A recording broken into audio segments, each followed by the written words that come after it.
Hey gang, welcome back to Biostat. Today is lecture 6. We're going to talk about estimation of parameters. Which the one here stands for single variable data or one sample data. And this will be confidence intervals for the population mean and proportions today specifically, and we're going to go through the z interval, the t interval, and the z interval for proportions. But before we do that, we'll go through some of the basics of confidence intervals and how you interpret them and what they are. Hopefully this is still a review for some of you guys. You've probably seen some of this stuff before. Don't worry if you don't understand every little detail that I talk about, because you don't need to know. You might need to know some of this for the quiz, but you may not need to know this to run and interpret the data. But it is good to understand how these things work before we use them. So what is a confidence interval? Basically, it's a tool we use in analysis to make an inference about a population parameter, where we use statistics from a sample. Okay, and the reason we do this is because it's pretty much impossible most of the time to actually get data from every item in a population. I mean, if you're sampling, I don't know, spiny lizards or something like that out in the wild, you're not going to be able to get every spiny lizard in a 5-mile radius, but you might be able to capture and measure something about 30 of them in a couple of days. And so you want to be able to take that sample to be able to say something about the entire population in that area. You take that sample and we can use it to make inference about that. And so and what a confidence interval really is, the basic tool of it is, or what it's used for, is trying to pigeonhole in the population parameter. And the population parameter could be the population mean, like mu, the standard deviation, population standard deviation sigma, the population proportion, which we haven't talked about much yet, the median. There are a couple of others that we could do confidence intervals for. The basic structure of them, though, is the same throughout. But what they're really designed to do is hopefully hone in and give you a lower and upper bound region for where that population parameter might lie in between. Okay, so it lies somewhere in what we call the 100 minus alpha percent, and we'll talk more about that on the next slide. But we're trying to pigeonhole on the true parameter because we can't collect all the data. So that's essentially what a confidence interval is. The basic format for most of these confidence intervals are as follows. So for any what we call 100 minus alpha percent confidence interval, and a little more on alpha shortly, we need a point estimate, which is either like our sample mean, x bar, point estimates.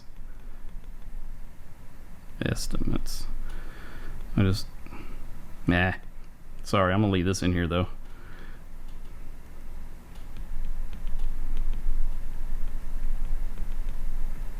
These may include x bar, which is the sample mean,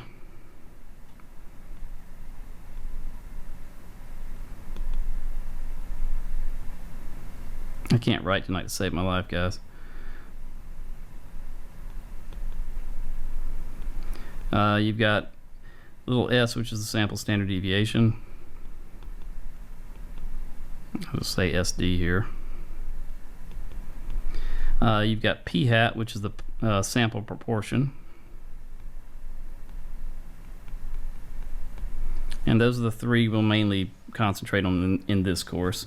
But as I said, there's others for the median and things like that. But basically, that's your point estimate. It's a measure of center, all right? Some kind of measure of the center point that you're looking for to create your interval from, all right? So you need that. That's like your hinge in the middle. And then you add or subtract to that what we call the critical value, and that has different symbols depending on what distribution you're using for the particular confidence interval you may be working with. And then you have your standard error. We calculated the standard error for the population mean, or using the population mean in project 1. That was where we did sigma divided by the square root of n. If you multiply these two guys together, they become what we call your margin of error. All right, in a lot of science courses where you do labs and stuff like that, sometimes you get a margin of error in your calculations, because you know there's some error in human error in calculating things. So it may be like, you know, you have 5 grams plus or minus 2 kind of thing if you're doing weighing things or something. And so the critical value is used to represent the distance our interval values are from the mean or from the center. All right. But usually the mean of the distribution, and that sounds weird to say because not all these parameters are necessarily means. The x bar and p hat are 2 different variations on the mean, but the standard deviation is definitely not a measure of center; it's a measure of spread. But nonetheless, our parameter or our point estimate that we use is going to be the center of our stuff, and the critical values kind of helps us figure out the distance those values on the endpoints need to be away when we create this a lower and upper bound for our confidence interval. All right, and the standard error we've kind of gone over before. It's just to measure statistical accuracy, all right, of our estimate. All right, this is equal to the standard deviation of the theoretical distribution of a large population of such estimates. So we're kind of trying to estimate what the population standard deviation might be in most cases, with the exception of when we do the C interval, that's a little bit different. Okay. A little bit about notation here. The 100 minus alpha percentage, or percent, this part represents some value between 0 and 100, usually never 100, but usually some value between those two values, over which we wish to calculate a confidence interval. Okay, this is called the confidence level. All right, so for example, say we want to conduct a 90% confidence interval, then for a 100 minus alpha equal to 90 would mean our alpha is equal to 10%. Okay, our 0.10. We interchange talking about these things in percentages and proportions as well, and so oftentimes that can kind of be a little bit weird. Like I said, most confidence intervals are centered on the distribution, leaving the tails of our curve to be equal to that alpha value here. All right, so that 10%. So if we're doing a 90%, then that 10% is what's left over in our tails. So basically, what I'm saying is, when you construct a confidence interval and you're trying to capture that true population mean mu, then that 90 or 90, whatever your percentage happens to be, for your confidence interval, your confidence level, if it was a 90%, that 90% falls between here and here. Okay, and then when you calculate using some of the formulas we'll see, you take the sample mean, in the case of a mean like this, x bar, to kind of simulate that mean mu, and then this lower and upper bound here, lower bound, upper bound, represent the endpoints that are trying to capture that 90% interval. All right, and so what's left over in the tails are what we call the alpha value.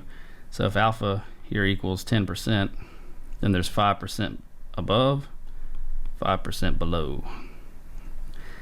Alpha is also known as a type 1 error.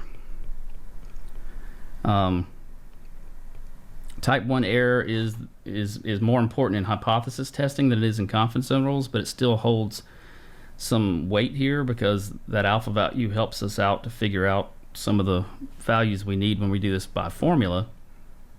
So we'll go a little bit more into that when we talk about hypothesis testing, because it's really more useful there than it is here.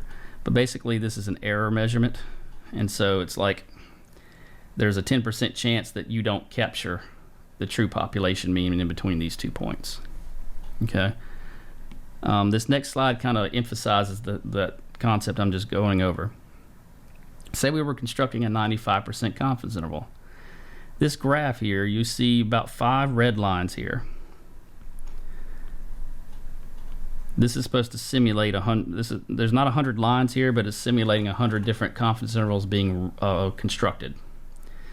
So we went out and collected 100 different samples, and we constructed a confidence interval for each one of those samples. All the same. We were sampling the same thing, no matter what it is. What a true confidence interval is, or when you interpret one, what you're trying to say here, and what this graph is really showing is this dark blue bar here in the middle at 0 represents the population mean, if you will, or the population parameter. If we ran 100 confidence intervals, 95 of those are going to cross that blue line in the middle. They're going to capture somewhere in that interval is going to be the true population mean or standard deviation or whatever our parameter is. 5% of the time, where the red lines are, it doesn't cross that line. In other words, the true population mean doesn't fall within it. So when we're interpreting a confidence interval, it's important to keep in mind that this is not a probability, it's just a proportion that we're talking about here. And that's very different. It seems weird to say because we do calculate probabilities as proportions, and so that can be confusing sometimes, but they're really different things. A proportion is just a percentage of the time you see something happen, but while that's also true of probabilities to a certain extent, probabilities tell us the likelihood that something's going to happen, and that's treated differently in statistics. And so when we interpret a confidence interval, we're going to do the following. I kind of already said this first bullet here. The 95% confidence interval really states that if we create 100 confidence intervals, then the true population mean will be contained in 95 out of those 100 intervals. So when we go to do an interpretation, and that's what you do when you interpret confidence intervals, we might write conclusions for hypothesis tests, but we interpret confidence intervals. When we interpret this kind of confidence intervals, we never use the word probability, but rather we want to use the word confidence or confident. All right. Therefore, your interpretation should follow this kind of format right here. We're 100 minus alpha percent confident that the true parameter, after sampling many times, will be between the lower bound value and the upper bound value, and also you have to include the units. All right, I'm a big stickler about units. You can ask anybody who's had me before. It's important to put units on things. So if I give you units, you need to put them in your interpretations or in your write-ups. Okay. So say we had a 99% confidence interval we were constructing for the population mean height of women, and we found it to be between the lower bound to be 5.1 and the upper bound to be 5.9. We would basically conclude that we are 95% confident that the true average height of all women, after after sampling many times, whether we did that or not, is between 5.1 and 5.9 feet. I'm completely fine if you guys do your interpretations similar to this. We'll see. I'll do a little different variations as we go with some of the examples today. This part of this sentence here, after sampling many times, is something one of my grad school professors liked us to put in there. Okay. And so if you put it in there, that's great. If you don't, that's okay too. I'm not as big of a stickler on that. So let's talk about the z-interval. We run a z-interval simply. The clarification for it is if I ever ask you to run a confidence interval or calculate a confidence interval and interpret it, and I give you the population standard deviation, in other words, sigma is known, then we're going to run a z-interval. All right. This happens very rarely in nature that we can run a z-interval because oftentimes we don't really know the population standard deviation. But if you did from a previous study or something like that, you could utilize it in your study and use it then. Okay, so sometimes it does come up. We're going to let alpha denote an acceptably small probability that the interval we compute misses the mean. All right, so that's like that 10% we talked about in the 90% confidence interval. All right, so it has to be acceptably small. All right, so basically the smaller you make your alpha, you decrease the amount of error, and you kind of widen your interval out to kind of make it where it's going to be more likely to capture the true parameter that you're interested in. Okay, so if you widen the thing out, it might capture it more, but there's a trade-off with that. So the choice of alpha value here really depends on the person. So I will be honest with you, in real life, most people, in most cases, run a 95% confidence interval when they do them. When you just decide to do one, and that's the typical one most people do. My wife uses those all the time in her with her psych students. So, you know, but if you really want to make it wider and be more capture more, there's a trade-off in that where you can get another type of error called a type 2 error, where that can be a bad thing. So there's kind of a trade-off in what your alpha value is. The most common ones that are chosen for confidence intervals are 0.10, which corresponds with a 90% interval, a 0.05, which corresponds with a 95% confidence interval, and a 0.01. So this is 90%. This is 95%, and the 0.01 is a 99%. Very rarely do we really calculate 99% confidence intervals unless you're in a field where you want to be really, really cautious. Definitely when you're messing with medications that people are going to get, maybe you want your interval to be a little bit wider, or maybe you want it to be narrower. It really just depends on the study you're doing and the severity of things, okay? But if we had to do this by hand, which we won't, but if we did, you can get what we call the critical value, which is this is the symbol for it in the Z interval. Okay, and you can get the value you have to plug into the function by doing 1 minus alpha over 2, which really should be in parentheses. From the standard normal distribution, so it's a Z-score from the standard normal distribution. We did a couple examples of that back when we were talking about the normal distribution and finding probabilities. This is a measure that tells how far away our endpoints need to be from the mean. All right, so if we're 95% away from the mean, this is like a multiplier that kind of pushes our numbers out along when multiplied with the standard error value. Okay, and in R we could get it by calculating it this way. Use the Q norm function and plug in that 1 minus alpha over 2.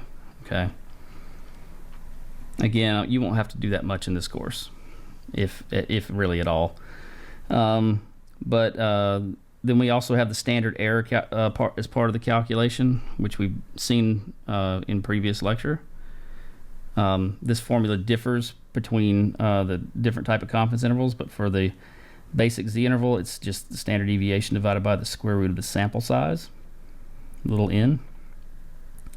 And then the formula for this guy is this guy here. Here's your point estimate, y bar, your sample mean. All right, and then here's your critical value, we'll just call it the CV, why not?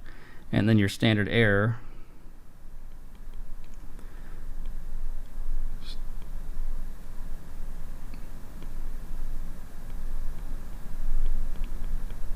goes over here. And so it's just the sample mean plus or minus the critical value times the standard error.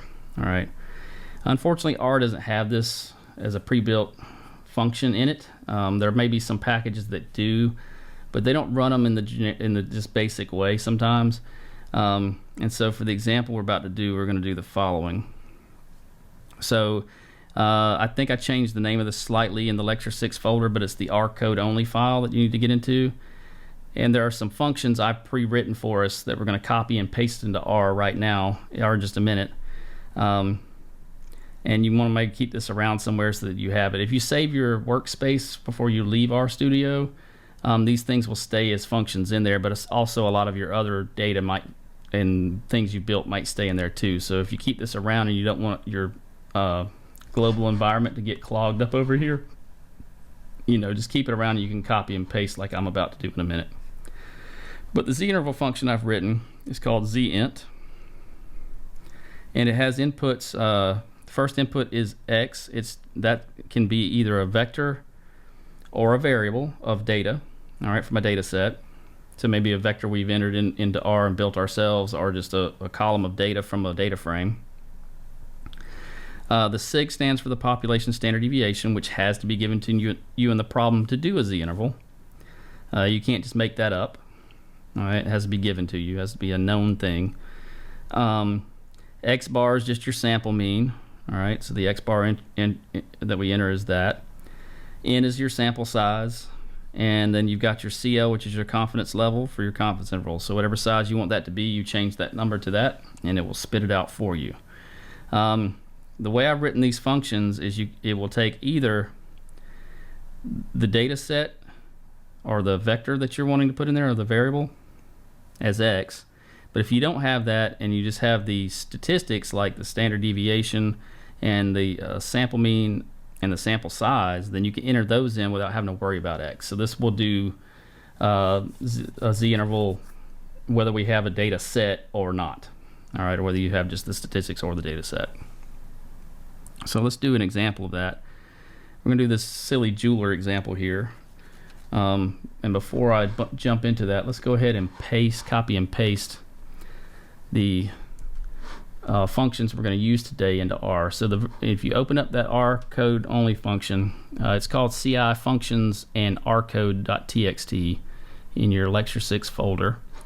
It'll be the first several lines. You're going to have one called zint, tint, and p.zint. Copy and paste everything you see all the way down to the curly bracket at the bottom. So I'm going to paste mine in here now.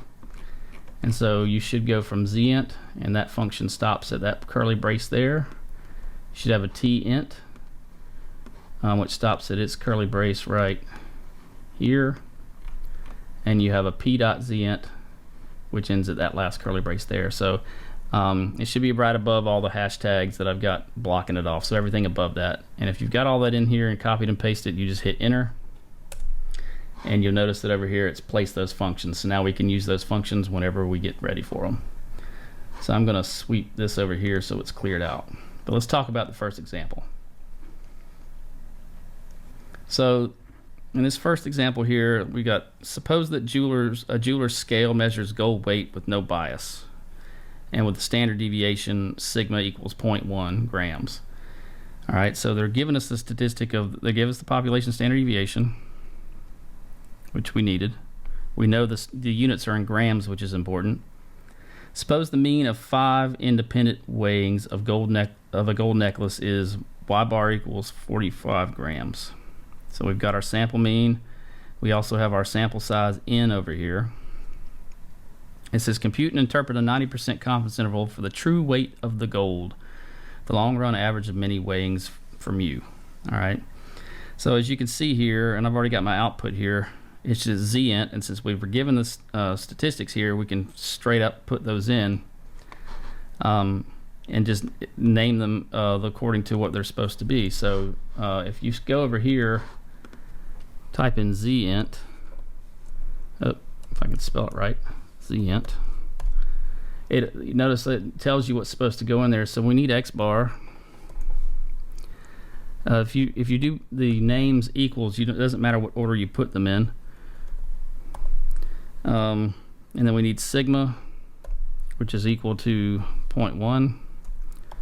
And then we need the confidence we need the sample size N. And then we need the confidence level because we want to do a 90%. And this one's defaulted to give you a 95%. So you have to change this to the other thing. So put in 0.9 here. Okay. And when we hit enter, it spits out this information here. And I'm going to go back to the slide and we'll look at that from there. Okay. So what it's nice about it sends you out the sample mean, the sample size, the standard deviation, gives you the critical value. If you were trying to do it by hand, you'd need that. Okay. It gives you and then it gives you the lower and upper bound. These are the two important numbers you want to know from this. All right. These are the things we need to interpret and what they mean. So we're talking about the grams of weight, right, of a gold necklace. So the simple interpretation for this would be we are 90% confident that the true mean weight of, and we probably could be more specific here, weight of a gold necklace is between 45.93 and 45.07 grams. All right, it's fine to round these off when you get to this stage because keeping the entire number doesn't really make sense. But notice I put at least the symbol for grams here at the tail end, and that's as simple as that. That's really what I want you to be able to do. But the thing you got to notice is that you were given sigma. Okay. So that's the z-interval. The t-interval is very similar to the z-interval, except for there's a couple of different inputs we have to concentrate on. Now, the t-interval is run when a population standard deviation is not known, all right, in order to make an inference about mu. So we're still making an inference here about, or trying to create a confidence interval that will encapsulate the population mean. But instead of using the population standard deviation, we'll insert the sample standard deviation in its place, a little s, all right. And we also have to use a different critical value for this distribution because it has its own distribution called the student's t distribution. Instead of using z alpha over 2, we'll use this critical value. And then mainly, remember, this is, if we're doing this by hand, these are the rules here. The R will be nice to us and give us all this information and calculate this stuff for us, so we don't have to really find these things, but I would like for you to know about them regardless. So the critical value for a t distribution, which looks very much like the normal distribution, and we'll see that here in a minute, is the 1 minus alpha over 2 percentile of the student's t distribution. And you find that instead of using q norm, you would use qt if you had to do this and to get this particular number for the calculation in the formula below here. And you still do 1 minus alpha over 2, but you've got this extra input here called degrees of freedom. DF stands for degrees of freedom. And the degrees of freedom is equal to the sample size minus 1. So just n minus 1. Okay. We still have a standard error calculation, but again, we're using the sample standard deviation in place of the population one, so we'll put a little s up here over our divided by the square root of n. And our formula will become, if we did that by hand, the calculation, we need y bar, we need the critical value, and we need the standard error. So we got our sample mean again, sample mean, critical value, which we'll call CV, and we've got our standard error using S instead. R doesn't have a basic t-interval function that just gives you a t-interval. It has a lot of different functions that will give you intervals, and it will give you a t-interval, and we'll learn another one when we do hypothesis testing that will also give us an interval, but it's a little more confusing if we're not talking about hypothesis testing at the same time. So the one I use today can be kind of interchanged with the one we'll learn later, but for now, in this, when we're talking about just basic confidence intervals, this is a decent one to use. All right, so we'll use mine for now. The student's t distribution. Before I talk about the graph a little bit, let's talk about why this is called the student's t distribution. It's kind of a weird name, right? This was the student's t distribution is a variant of the normal distribution created by a man named William Seeley Gossett. This guy worked for the Guinness Brewing Factory back in the late 1800s, and he was a chemist for them. And he was looking for a way to kind of perfect beer, the making of beer and whatnot, by studying and analyzing different data from the beer vats that he had. But back in those days, they didn't have hundreds and hundreds of vats, and so his sample sizes tended to be small. Okay, and so he needed a way to kind of do this, and he came up with this distribution based off the normal distribution called the student's t distribution. And the reason it's called student's t instead of the Gossett distribution is because back in those days, if you worked for a big company like Guinness, anything you created while you worked there, including stuff like this, would be owned by your company. And so to not have to give his ownership of what he created away to his and let the company have the Guinness distribution, which kind of would be a cool name, he called it the student's tea when he wrote articles about this. When he got them published, he used the pen name student's t, and that's why we have this weird distribution. Now, looking at the graph here, the black curve here on the very outer part here is the normal distribution with a standard normal distribution with a mean of 0 and a standard deviation of 1. And the different colored curves you see that are kind of approaching the red and the kind of blue and then orange and then green are getting closer to that black curve as we grow. Those are representatives of the different degrees of freedom. All right, so down here at the bottom you see the degrees of freedom listed out. The red one has a degrees of freedom of 2, which means its sample size is actually 3, because remember the degrees of freedom is equal to n minus 1. All right, and then the blue one is degrees of freedom 5, so that's a sample size of 6. The orange one is a sample size of 9, since its degrees of freedom are 8. And then the green one that's really close to the black curve is a sample size of 34, which is a little bit over 30, which is that central limit theorem value I mentioned once early in an earlier lecture, for when we can assume that data is kind of getting to more of a normal range. The bigger the data set that we have, or data, the bigger the data, or the sample size is, I should say. Bigger the sample size, the closer we get to the true normal distribution. And so some people will say that if the sample size is big enough, you can just do a z interval rather than a t interval. But the rule of thumb here is, the true rule is that when we don't know the population standard deviation, we should do a t. And since we don't know the population standard deviation the majority of the time, it is always best to do a t distribution when you don't know the population standard deviation. So I know some of my colleagues who teach these classes will say, well, if the sample size is big enough, you can just do the z interval. That's the way some people do it, but realistically most people do it the opposite way. It's if you don't know the population standard deviation, do this guy. Okay.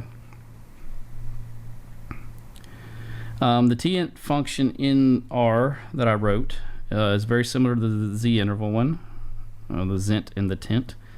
It still has the x vector, where it can either be a variable or a vector of a single variable data set. You've got little s, which is your sample standard deviation now. You've got x bar, which is your sample mean as an entry, and sample size n, and then your confidence level would be the last thing. Now I should state this, that all the functions I wrote, the confidence level is set to be 95. So this last thing here, if you're doing a 95% confidence interval, doesn't actually have to be added in there. My function's already, this is the default setting. The only time you change that number is if you're trying to compute something, another confidence level value, such as 90 or 99 or 98 or whatever it might be. And so that's something to keep in mind. So let's take a look at an example where we actually use a vector of data in this case. So I have an outbreak of salmonella-related illness, and it was attributed to ice cream produced at a certain factory. Scientists measured the level of salmonella in 9 randomly sampled batches of ice cream. Okay, and the sample they got in the units are mpn per grams, were as follows. So you see the numbers there. All right, so that was the data set they had. They want us to construct a 99% confidence interval for the true population mean salmonella levels in the ice cream. Okay, so let's look at the solution here. So first of all, over in R, I need to get my vector of data in there. So I called it sal, short for salmonella. All right, so we got our data set sal there in a vector. And since we have the data set, we do not need to manually enter the sample standard deviation, the sample mean, nor the value for n, the sample size, because the function knows to take that data set and calculate those things for us. And we'll come back here in a minute. We're going to plug this into R real quick to make sure everything works. Make sure my functions are still behaving themselves. So I need a tent. And in that, I'm just going to put the sal. Oh, I think I need sal in there first. That would probably be helpful, right? So we're going to put sal in there and add that in. You see I already added it in earlier, but I'm adding it again for just to show you. So I put that in, copied and pasted, and hit enter. And then we need to run the tent afterwards. So we're going to run tent on the sal. So my x variable name, the variable or the vector name is sal, so we need to put that in, not x. And then we need the confidence level to be 99 instead of 95%. So I need to do CL equals 0.99. And when I hit enter, it should spit out. Notice it gave me my sample mean, even though we hadn't calculated it yet. Gives me the sample size, tell me I had 20 samples, tells me my sample standard deviation is 0.181. Gives me the critical value for the t-distribution, which is 2.861 in this case. The degrees of freedom, and then it gives me my lower and upper bound of my 99% confidence interval. So over here in an earlier version of R I had, it actually would give me more decimal places, which is fine. What we had over there in the other screen is enough. But we interpret this based off of what we saw in the problem, and we say we are 99% confident that the true mean, or I should really say true population mean, salmonella level in the ice cream from this plant is between 0.352 and 0.585 MPNs per gram. And I'm blanking on what MPNs are at the moment, so it's some kind of special measurement for salmonella apparently. And that's it. So notice I've got my units, I've got my lower and upper bound in there, and we really should probably throw the word population in between true and mean here if we're being more accurate here. But other than that, this is pretty much what we've got going on. Okay, let's see here. Let's do another example where we just put in the data. Just one more example for good measure. So in this sample, I have a sample of 10 birth weights, okay, that were taken at a Boston hospital. The mean, or the average birth weights from this sample was 116.9 ounces with a standard deviation of 21.7 ounces. Compute a 95% confidence interval for the mean birth weight. One question that students, especially in elementary stats classes, ask me, Professor Day, how do you know that this is a t-interval?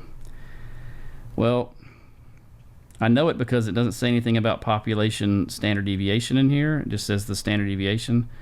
So it says a sample was taken of size 10, and then the next sentence says the mean from that was 116.9 with a standard deviation of 21.7, implying that that data came from that sample. All right. So that's usually kind of how you tell the difference. If they give you the population standard deviation in a problem, or if I do, I have to either give you the symbol sigma or actually use the words population standard deviation in that order. All right, just so know that. So we just need these three things, and we know we want to do a 95% interval. So that's important too. Those are the four pieces of information we need to pull. And so we have those things down here. And in the t-int, we would say x bar equals 116.9, sample standard deviation is 21.7, n equals 10, and the confidence level is 0.95. I'm going to test it out real quick to make sure my default works properly. So let's do that in R real quick. Tint 116.9, which I need to write in there as x bar, because otherwise it will be like, what's that number? 116.9 comma s equals 21.7, n equals 10, and this, we're going to leave the confidence level out of it, see if it calculates the same thing I have on my previous slide, and it looks like it does, which is good. It's a little bit different there, but who knows what the cause of that is. Might be a slight difference in the, might be a rounding error somewhere in the function, but it's close enough for me. 101.37, which we'd round up. Oop, my bad. It's not what I want. I want to go back here. 101.37, which we could round to 101.4, and 132.42, which we could round to 132.4. So yeah, it's not different enough for us to concern ourselves with. But nonetheless, we've got our confidence interval, and we can say we are 95% confident that the true population mean weight of all babies born at this hospital, Boston Hospital, is between 101.4 and 132.4 ounces. All right. And I don't care if you shorthand the ounces with an OZ or whatever on things like that. I'm not picky about that kind of thing. All right, so that's the t-interval. So the last one we're going to do today is the z-interval for proportions. Oftentimes you may have like a count of people, like a total sample you're looking at, and you've went in and looked at a specific thing about all these individuals or items or animals or whatever it might be you're looking at, and maybe you're looking for them to have a specific criteria that they meet. Kind of like in binomial, where you have either you fit the description we're looking for or you don't, right? You're successful or you're a failure. So we're looking for the people who have successes. So a population proportion is a value that describes that. So you could say like 52% of people who took a certain drug recover from whatever ailment they might be. That would be an example of a population proportion, okay, if we knew the entire population. So this particular interval is very similar and actually works. It's works off the normal distribution again. So the critical value here is back to being z alpha over 2, all right, as we did in the z-interval. The value for the what we call the sample proportion, this is the sample proportion calculation here, is just taking the x, which is the number of people who fit the thing, or the number of items or people or whatever that fit the description or the thing that you want to find, divided by the total sample size. All right, so it gives you a proportion. All right. Again, we can use the Q norm to find the critical value for this particular interval. The standard error for this guy is a little bit different. It's p hat times q hat over n, and the p and the q are very much like in the binomial distribution. The p hat is our probability of what we're looking for, so it's this value here, and the q hat is just equal to 1 minus p hat. Okay, so whatever your sample proportion is, q hat is just 1 minus that, so it's very similar to the binomial distribution in that aspect. Okay, and then all that's underneath the square root though, and we divide by n, all underneath the square root. So the formula for that guy is just simply p hat plus or minus the normal, or the z critical value here, times that particular funky little standard error calculation. All right, again, R doesn't have this kind of pre-built z-interval function. I wanted to create one that matched what the TI calculators do for this particular section. Later on we'll learn a little bit different version of this, but the way it calculates things is a little bit different from this, and so the numbers don't always come out quite the same. But later on we'll learn something called the prop.test, which will do a similar thing to this. Okay, but for now, again, we're going to use this. And I called it p.zint, and we're going to use that here in a minute. I didn't put a little page in here, but we'll just show you how to deal with it. Okay, so this last example here, suppose we are interested in estimating the proportion of breast cancer among 50 to 50-year-old women whose mothers have had breast cancer, and suppose that in a random sample of 10,000 such women, we find that 400 are found to have had breast cancer at some point in their lives. Using this information, we want to derive a 98% confidence interval for the true proportion of breast cancer among 50 to 50-year-old women whose mothers have had breast cancer. All right, so in this case, my p hat is going to be x over n. In this case, my x is that 400 and my n is the 10,000. And that would give us a proportion, sample proportion, that we can use in our to build our confidence interval from. So in R, again, we have x equals 400, n equals 10,000. Our confidence level we want to create is a 98%. So the p.zint takes the x and the n values in them. So let's calculate an R, and then we'll talk about the interpretations and why I have two different versions of them here. So the p.zint takes x and n in the confidence level only. So it's three simple inputs. It takes x, n, so the x value, the n value, and the confidence level. So here I'm going to put 400, 10,000, and I want CL to equal 0.98. When we spit that out, we get this. So it gives us our value of p hat, which is 0.04, tells us our sample size was 10,000, tells me my significant, that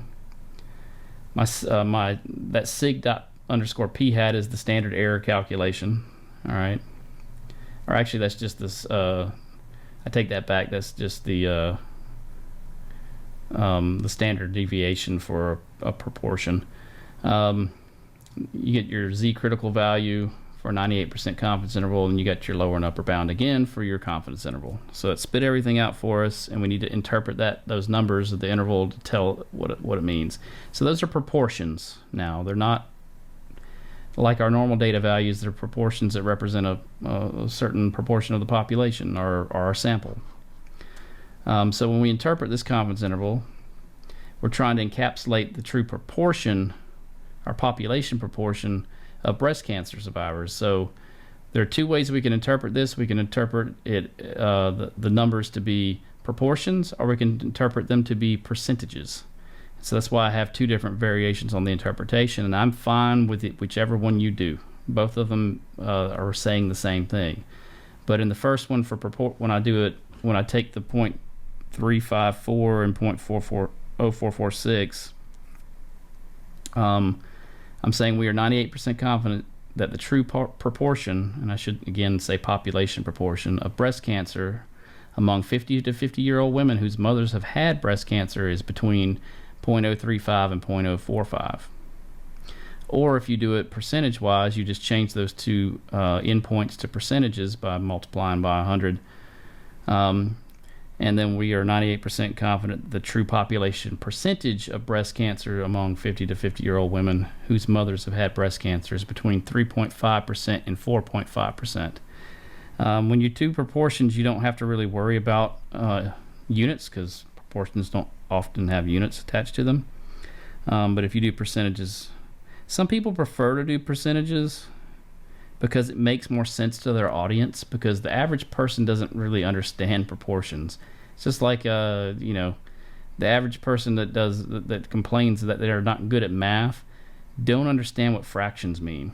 And so proportions are representations of fractions, but percentages for some reason make sense to people, because usually their values between 0 and 100%. And so they kind of typically make sense to people. So that's why I gave you two different versions here. And you can interpret either way you want. I'm fine with that. Very important on the last slide here. These are things that we must assume. So for any analysis type, every analysis type we do, we will have assumptions throughout the semester. There's always going to be assumptions or properties or things we have to meet before we can do things. Usually it involves being some form of normality or something of that nature. And if your data doesn't fit some of these structures or some of these assumptions here, then you probably shouldn't do the analysis or the test. All right, I will tell you to bypass some of these things just for practice purposes this semester, but in real life, if you're ever doing research, you may have to go a different route than some of the things I teach you to interpret your data, just depending on how ugly the data set might be, because some data sets can be really not normal and be very skewed, and there's different avenues to deal with those things. So the assumptions for the Z and the T intervals are pretty much the same. All right. The first one here, first checkpoint here, is the sample must be a simple random sample. So if you didn't collect your data randomly, you're screwing up. Basically, you're lying to the public or whoever you're making your confidence intervals or your hypothesis test or whatever kind of analysis we do. You're lying to people because you may have run the danger of being biased and picking your data, not randomly, and it won't be representative of your population. Okay, so that's important. The sample must come from either come from an approximately normal distribution. In that case, you kind of have to know that your data came from an approximately normal distribution, or you have to be able to check that it does, or the sample size has to be large. We usually say greater than 30. all right, is usually a good thing, and that's true for either one of these tests. If you're not sure, you must check. If you have a data set, if you're not sure if the data is normal, even when it's large, I still recommend you check the normality of your data set, and we'll learn some methods later on how to do that in R. But the simplest way to do it, just to get a visual check on it, is to do a normality test, which we'll learn later, or do a normal QQ plot like we did in the second lecture. If you take a data set, you can create a QQ plot from it, or a single, sample size of 30, like we did with the SAL. We could have created that to see how normal that data set is, and that QQ plot would give us a way to check that. All right, so it's always good. You have to check these assumptions before you do a Z or T interval. The assumptions for the Z interval for proportions are somewhat similar. Again, the sample must be randomly sampled, so you can't just pick the first 50 people you see. You got to go out and randomly sample these people so you get a good representation.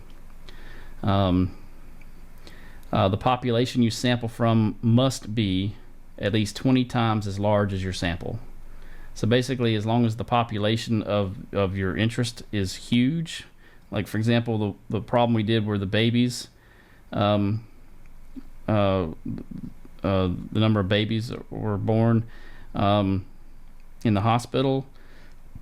We didn't do proportions for that one, but the sample size is really what I'm talking about there. That sample size was only 10, but the number of babies probably born over the years of that particular hospital are probably at least 20 times as large as that. I mean, there are a lot of babies born in the hospital every year. The items in a population must be able to be divided in only two categories. So there's that binomial kind of idea, that either people that fit the thing you're interested in and people that don't. And the sample must contain at least 10 individuals in each of the two categories. So like in the example that we did where we had x equals to 400, but there were 10,000 people, that means that the group that have what we wanted there, in this case, which were the women with breast cancer, there were 400 of those whose mothers had breast cancer before, but that means that's more than 10, and there's definitely more than 10 in the other group, because 10,000 minus 400 is still a big number. So we have definitely that qualification fit there. So we're okay with that.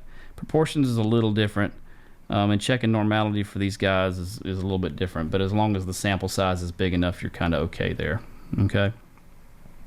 That is it for now. Next time we'll talk about hypothesis testing for some of these same confidence interval scenarios, specifically the T test and the Z interval, the Z test for proportions, and we'll talk about one other one that involves the standard deviation. So tune in next time for that, gang. And if you have any questions about stuff I went over today, I know I covered a lot in here.